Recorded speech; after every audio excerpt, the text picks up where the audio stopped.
말씀 마가복음 10장 17절로 27절 말씀입니다. 제가 읽고 마지막 한 절 합독하도록 하겠습니다. 예수께서 길에 나아가실새 한 사람이 달려와서 꿇어앉아 묻자오되 선한 선생님이여 내가 무엇을 하여야 영생을 얻으리이까? 예수께서 이르시되 내가 어찌하여 나를 선하다 일컫느냐? 하나님 한 분 외에는 선한 이가 없느니라. 내가 계명을 안 하니 살인하지 말라, 간음하지 말라, 도둑질하지 말라, 거짓 증언하지 말라, 속여 빼앗지 말라, 내 부모를 공경하라 하였느니라. 그가 여짜오되 선생님이여 이것은 내가 어려서부터 다 지켰나이다. 예수께서 그를 보시고 사랑하사 이르시되 내게 아직도 한 가지 부족한 것이 있으니 가서 내게 있는 것을 다 팔아 가난한 자들에게 주라. 그리하면 하늘에서 보화가 내게 있으리라. 그리고 와서 나를 따르라 하시니 그 사람은 재물이 많은 고로 이 말씀으로 인하여 슬픈 기색을 띠고 근심하며 가니라. 예수께서 둘러보시고 제자들에게 이르시되 재물이 있는 자는 하나님의 나라에 들어가기가 심히 어렵도다 하시니 제자들이 그 말씀에 놀라는지라. 예수께서 다시 대답하여 이르시되 얘들아 하나님의 나라에 들어가기가 얼마나 어려운지 낙타가 바늘기로 나가는 것이 부자가 하나님의 나라에 들어가는 것보다 쉬우니라 하시니 제자들이 매우 놀라 서로 말하되 그런즉 누가 구원을 얻을 수 있는가 하니 함께 읽겠습니다. 예수께서 그들을 보시며 이르시되 사람으로는 할 수 없으되 하나님으로는 그렇지 아니하니 하나님으로서는 다 하실 수 있느니라. 아멘. 할렐루야. 오늘은 하나님의 완성이라는 제목으로 하나님 말씀을 보겠습니다. 사랑하는 성도 여러분, 한 주간 고단한 삶을 뒤로하고 오직 주님의 얼굴을 구하며 기도의 자리에 나오신 우리 성도 여러분들께 하나님의 은혜와 평강이 함께하기를 소망합니다. 우리는 태어날 때부터 이러한 논리 가운데 살아가는 것 같습니다. 바로 보상의 논리입니다. 태어날 때부터 우리는 보상의 논리라는 것을 배우며 자라갑니다. 무언가를 얻고 싶으면 합당한 대가를 지불해야 되고, 만약 무언가를 얻고 싶다면 그의 합당한 대가만을 우리가 지불하는 이 보상의 원리가 우리의 삶을 지배한다는 것입니다. 마치 이 세상의 법칙과도 같이 우리는 이것을 항상 생각하며 항상 그것 가운데 살아가고 있습니다. 가게에서 물건을 살 때도 합당한 대가를 지불해서 물건을 사기도 하고요. 누군가의 인정을 받기 위해서는 항상 그 합당한 그 인정에 필요한 요구치를 해주기도 합니다. 우리는 항상 이 가격표를 생각한다는 것입니다. 이 가격표를 먼저 확인하곤 합니다. 이러한 거래의 심리가 이러한 우리의 합당한 대가라는 보상의 논리가 우리의 영혼에 깊숙이 뿌려 박고 있습니다. 그래서 우리는 하나님 앞에 나아갈 때도 가끔 이 보상의 논리를, 거래의 심리를 가지고 살아가기도 합니다. 하나님 앞에 나아갈 때에도 우리의 주머니를 뒤지며 하나님 앞에 우리가 이것을 내놓으면 하나님께서 기뻐하실까? 내가 이만큼 하나님 앞에 기도하면 하나님 들어주실까? 내가 이만큼 봉사하면 하나님께서 내게 영생과 축복을 주시지 않을까? 우리는 생각하곤 합니다. 은근한 이 거래의 제안을 끊임없이 하나님께도 던지면서 우리는 살아간다는 것입니다. 이것이 우리의 솔직한 모습인 것 같습니다. 오늘 본문 중에서도 특별히 이러한 종교적인 거래, 이러한 보상의 논리를 가지고 살아가는 한 인물이 나옵니다. 바로 17절에 나오는 한 인물인데요. 우리 17절을 다시 한번 보겠습니다. 17절에는 예수님께 나오는 이 한 인물에 대해서 급박하게 묘사하고 있습니다. 예수께서 길에 나가실새 한 사람이 달려와서 꿇어앉아 묻자오되, 성경은 이 한 청년이, 한 사람이 바로 달려왔다라고 이야기합니다. 그는 사회적으로 높은 지위에 있었고 부유한 자였지만 하나님 앞에, 예수님 앞에 모든 것을 다 버리고 달려와 꿇어앉아 있습니다. 그의 자세는 겸손해 보이기도 하고 그의 열정은 누구보다 뜨거워 보이기도 합니다. 그는 영생이라는 최고의 가치를 위하여서 자신을 기꺼이 낮출 준비가 되어 있는 자처럼 보입니다. 근데 그가 이 질문을 한 가지 던지는데 이 질문을 보면 아주 비극적인 고통과 오해가 섞여 있음을 볼 수 있습니다. 계속해서 보겠습니다. 선한 선생님이여, 내가 무엇을 하여야 영생을 얻으리이까? 청년이 이렇게 질문을 하죠. 선한 선생님이여, 내가 무엇을 하여야 영생을 얻으리이까? 라고 말입니다. 이 질문 속에 아주 깊은 핵심 요소가 숨어져 있습니다. 이 문장을 영어로 보면 특별한 단어가 한 가지 보입니다. 영어로 한번 보겠습니다. What must I do to inherit eternal life? 여기서 제가 표시해 놓은 이 주황색으로 표시해 놓은 한 단어를 보겠습니다. inherit이라는 단어입니다. 바로 상속하다라는 단어입니다.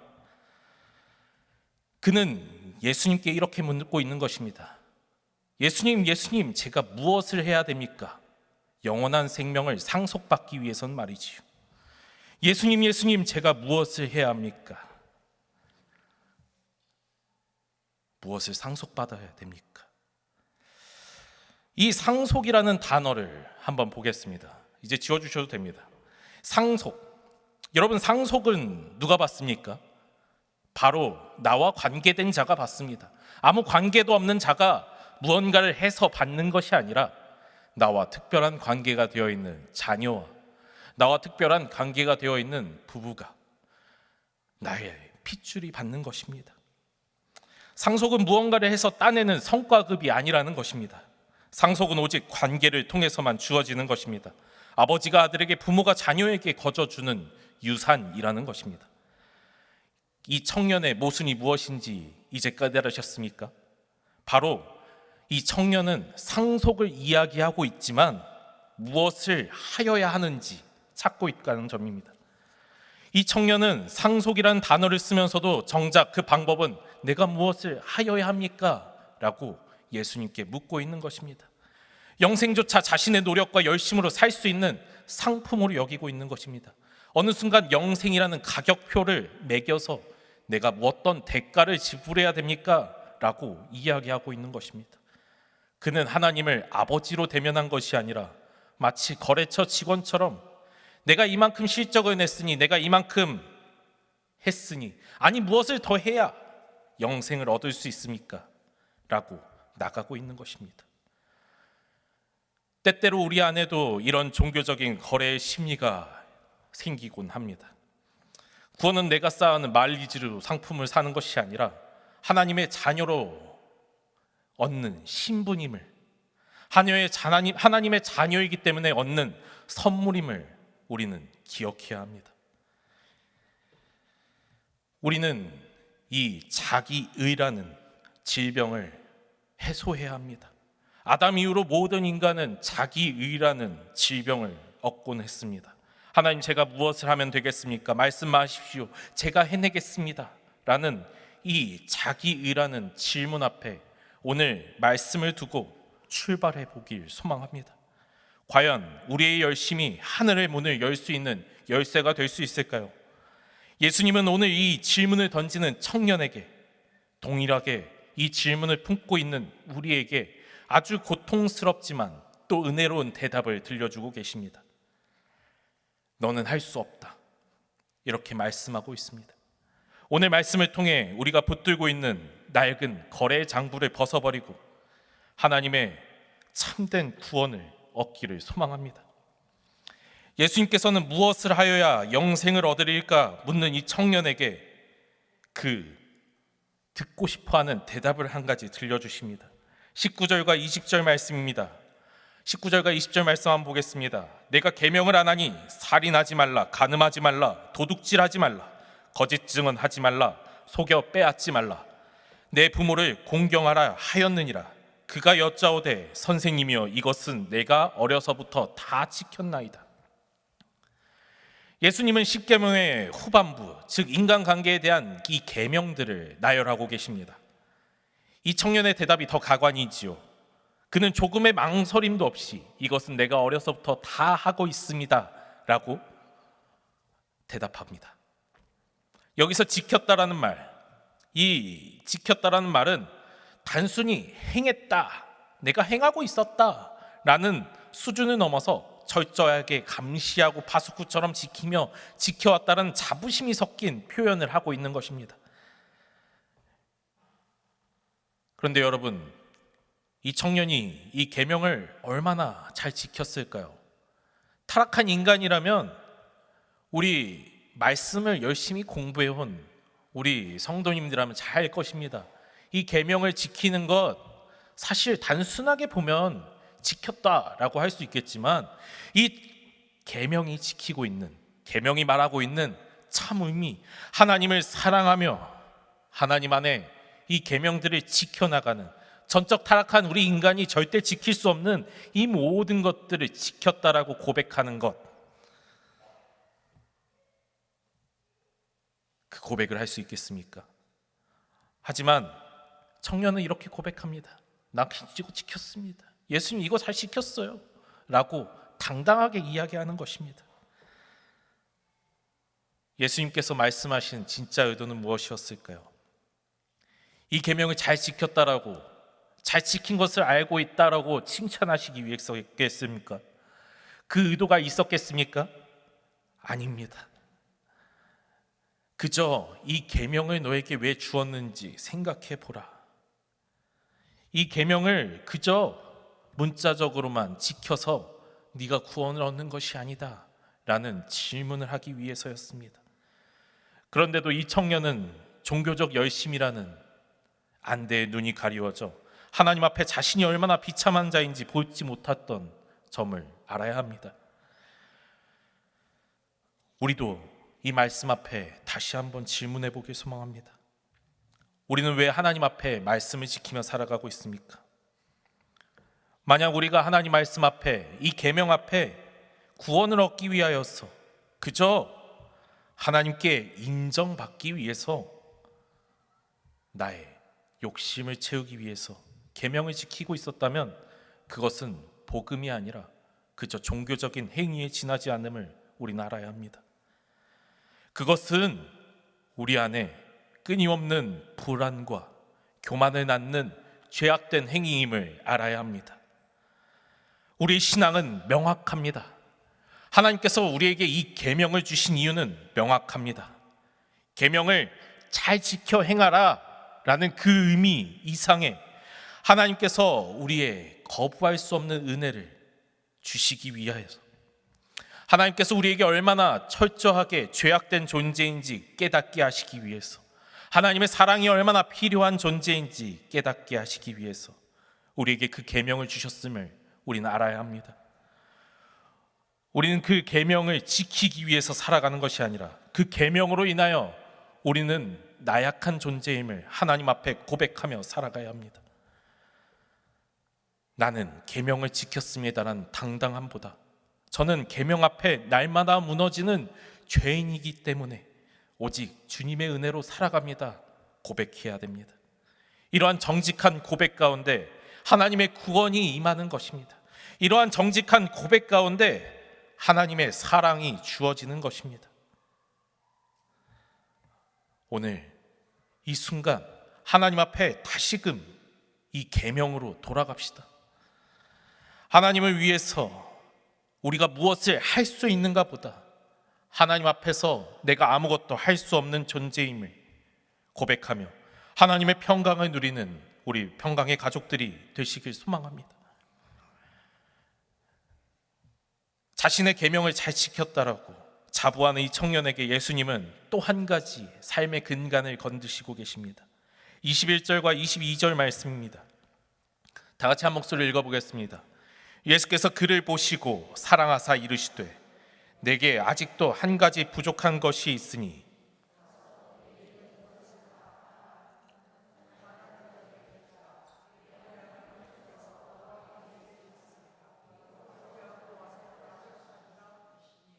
그 사람은 재물이 많은 고로 이 말씀으로 인하여 슬픈 기색을 띠고 근심하며 가니라. 아멘. 예수님은 이 청년에게 단순히 정죄하기 위해서, 독설을 퍼붓기 위해서 이 말씀을 하신 것이 아니었습니다. 성경은 예수님께서 그를 보시고 사랑하셨다라고 기록하고 있습니다.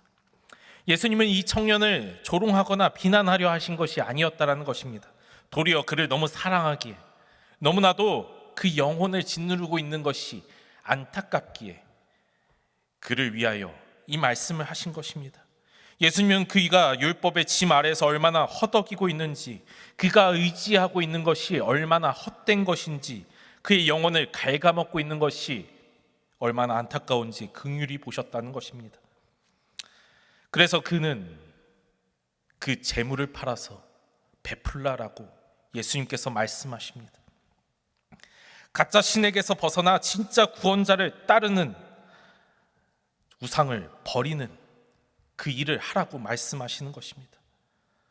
청년은 모든 계명을 다 지켰다고 했지만 정작 내 이웃을 내 자신과 같이 사랑하라는 말씀 앞에, 나 이외에는 다른 신을 두지 말라는 그 말씀 앞에 완전히 무너진 것입니다. 그에게 재물은 단순한 물질이 아니었습니다. 그의 평안이었고 그의 자존심이었고 하나님보다 더 신뢰하는 진짜 신이었다라는 것입니다. 우리는 어떻습니까? 우리는 겉으로는 경건한 종교인의 모습을 갖추고 있을지 모릅니다. 하지만 주님이 내가 가장 아끼는 그것을 내려놓고 나를 따르라 이렇게 말씀하실 때 과연 기쁘게 순종할 수 있을까요? 만약 그 말씀 앞에 근심이 앞선다면 그것이 우리의 마음의 보좌를 차지하고 있는 우상임을 잊지 마시길 바랍니다. 우리는 흔히 내가 무엇을 소유했나, 내가 무엇을 가지고 있느냐, 나의 가치와 안전을 확인하려고 합니다. 세상은 많이 가질수록 복을 얻었다, 많이 누릴수록 복을 누린다, 이렇게 말합니다. 그러나 성경이 말하는 진짜 복은 내가 무엇을 소유함으로 증명되는 것이 아니라 내가 그리스도께 소유됨으로 누리는 것입니다. 재물은 안전장치가 아닙니다. 재물 자체는 죄가 아니지만 그것이 하나님의 나라로 들어가는 입구를 가로막는 담벼락이 될 수도 있다는 것입니다. 그렇게 되면 재물은 비극이 됩니다. 청년은 재물이 많았기에 오히려 주님을 따를 기회가 없어지고 만 것입니다. 우리가 쌓아온 학벌도 경력도 재산도 구원의 문 앞에서는 아무 효력이 없음을 우리는 알고 있습니다. 도리어 그것들이 나는 이만큼 가졌으니 괜찮다라는 가짜 안도감을 준다는 것입니다. 전적으로 주님만 의지해야 할 우리의 영혼의 눈을 가리지 않길 소망합니다. 오늘 본문에서 가장 가슴 아픈 장면, 그 장면은 바로 방금 읽었던 내용인 것 같습니다. 청년이 슬픈 기색을 띠고 근심하며 주님을 떠나가는 장면인 것 같습니다. 그는 영생을 원했지만 영생의 주인이신 예수님보다 자신의 재물을 더 사랑하는 그 모습이었습니다. 그는 결국 자신이 소유한 것 때문에 자신을 소유해 줄 분을 거절한 것입니다. 사랑하는 성도 여러분, 우린 무엇 때문에 예수님께 나아가고 있습니까? 무엇 때문에 예수님을 찾지 못하고 예수님께 나아가지 못하고 머뭇거리고 계십니까? 주님보다 더 든든하게 느껴지는 것이 무엇이 있습니까? 나의 통장 잔고입니까? 나의 쌓아놓은 스펙입니까?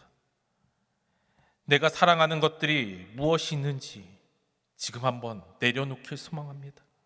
내가 쥐고 있는 것을 놓지 않으면 하나님의 손을 잡을 수가 없습니다. 우리가 의지하는 세상의 모든 것들로부터 벗어나 하나님을 찾아 하나님께 나아가며 하나님 앞에 소유되는 우리 평강의 가족들이 되시길 소망합니다. 예수님께서는 이 청년이 떠나간 후에 제자들에게 이렇게 역사하십니다. 이렇게 가르치고 계십니다. 제자들이 그 말씀에 놀라는지라 예수께서 다시 대답하여 이르시되 얘들아, 하나님의 나라에 들어가기가 얼마나 어려운지 낙타가 바늘귀로 나가는 것이 부자가 하나님의 나라에 들어가는 것보다 쉬우니라 하시니. 예수님께서 이렇게 제자들을 가르치실 때 제자들은 몹시 놀랐다라고 성경은 말하고 있습니다. 당시 유대 사회에서, 아니 오늘날도 그렇죠, 부유함은 하나님의 축복과 경건함의 상징이었습니다. 하나님께 잘 나아가는 자가, 하나님께 제사를 잘 드리는 자가 오랫동안 하나님을 섬겨왔던 그 가문이 하나님의 축복을 경험하고 경건함을 경험하고 하나님께서 주시는 재산을 많이 받기 때문이었죠. 그렇기에 재산과 하나님의 축복은 그 상징을 이루고 있었다는 것입니다. 계명을 잘 지키고 복도 많이 받고, 아니 이 받은 복이, 이 무수한 이 청년이, 하나님께 복을 많이 받은 이 청년이 하나님 나라에 들어가지 못하면 자신들은 어떻게 되나? 아니 자신들은 이렇게 생각했을 것입니다. 예수님을 따라 살면 나도 하나님 앞에 많은 복을 받아서, 예수님을 따라 제자를 살아가다 보면 하나님께서 유대의 왕이 되셨을 때 나도 재산이 많아질 텐데 그럼 나도 천국에 못 들어가나? 이렇게 질문하고 있었던 것입니다. 그렇기 때문에 그들은 놀라움을 감출 수가 없었다는 것이지요. 그렇기에 예수님께 질문합니다. 그런즉 누가 구원을 얻을 수 있습니까? 사랑하는 성도 여러분, 청년은 처음 주님께 달려올 때 이렇게 이야기했습니다. 내가 무엇을 하여야 영생을 얻으리이까? 내가 무엇을 하여야 영생을 상속받을 수 있습니까? 우리는 오늘 이 본문을 통하여서, 이 질문을 통하여서 얼마나 우리가 무지하고 오만했는지 다시금 돌아보길 소망합니다. 계명을 지키는 행위로도, 세상의 어떠한 소유로도 우리는 바늘길을 통과할 수가 없습니다. 구원을 위해서 우리가 할 수 있는 일은 단 하나도 없습니다. 만약 우리가 구원을 위해 1%의 노력이라도 더해야 된다면 그것은 더 이상 구원이 아니고 은혜가 아니기 때문입니다. 제자들은 그렇기에 절망한 것입니다. 그런즉 누가 구원을 얻을 수 있는가? 낙타가 바늘길을 통과하는 것은 노력의 영역이 아니라 불가능의 영역이기 때문입니다. 아무도 그 바늘길을 통과하지 못한다는 그 말, 내 노력이 하나도 들어가지 못한다는 그 말, 불가능하다는 그 말을 들으니까 절망에 빠지고 만 것입니다. 그런 그에게, 그런 제자들에게 예수님은 이렇게 구원의 종지부를 내리십니다. 27절 말씀입니다. 다 같이 한 목소리를 읽겠습니다. 예수께서 그들을 보시며 이르시되 사람으로는 할 수 없으되 하나님으로는 그렇지 아니하니 하나님으로서는 다 하실 수 있느니라. 우리가 무엇을 한다는 질문은 이제 필요 없다는 것입니다. 우리가 무엇을 해야만 한다는 질문은 필요 없다는 것입니다. 하나님께서는 이미 창세전에 우리를 선택하셨고 인간이 절대로 통과할 수 없는 그 좁은 바늘길을 통과하게 하시려고 그 아들 예수 그리스도를 이 땅에 보내셔서 우리를 위하여 죽으시게 하셨습니다. 구원은 우리의 실적이 아니라 하나님의 작정인 것입니다. 우리의 행위가 아니라 그리스도의 완성인 것입니다. 구원은 우리가 바늘길을 통과하기 위하여 우리의 몸집을 줄이는 과정이 아니라는 것입니다. 하나님께서 바늘길보다 더 좁은 그 십자가의 길을 우리 대신 통과하시며 죽어있던 우리를 그나로 옮겨 놓으신 사건이라는 것입니다. 우리는 할 수 없습니다. 그러나 하나님은 하셨습니다. 오늘 이 저녁 내가 무엇을 더 해야 할까라는 불안감보다 나는 이만큼 했다라는 교만을 모두 십자가 앞에 내려놓기를 소망합니다. 우리의 구원은 흔들리는 나의 감정이나 업적이 아니라 다 하실 수 있는 하나님의 손에 붙들려 있습니다. 오늘 이 순간, 아니 우리의 인생 가운데 다음과 같은 문장의 한 줄이 새겨지길 소망합니다. 이 문장입니다. 다 같이 한번 보겠습니다. 구원은 나의 행위에 있지 않고 하나님의 완성에 있습니다. 구원은 내가 무엇을 해야 하는 것이 아니라 하나님께서 이미 완성하셨다라는 것입니다. 무엇을 해야 합니까라는 불안한 질문을 멈추고 하나님께서 다 하셨습니다라는 승리의 찬송을 우리의 입술 가운데 고백하길 소망합니다. 우리의 구원은 흔들리는 나의 행위가 아니라 결코 실패하지 않으시는 하나님의 완성 위에 세워져 있음을 믿으시길 바랍니다. 주님의 이름으로 참된 평안과 기쁨 가운데 승리하시길 소망합니다. 기도하겠습니다. 하나님 아버지, 우리는 늘 내가 무엇을 해야 구원을 얻고 인정을 받을 수 있을까 고민하며 무거운 짐을 지고 살아왔습니다. 그러나 우리의 그 어떤 노력과 소유로도 결코의 하나님의 나라에 들어갈 수 없음을 다시금 깨달으며 기도합니다. 주여, 사람으로는 할 수 없으되 하나님은 다 하실 수 있음을 고백합니다. 하나님, 우리에게 구원을 완성시키셨사오니 우리를 인도하여 주옵소서.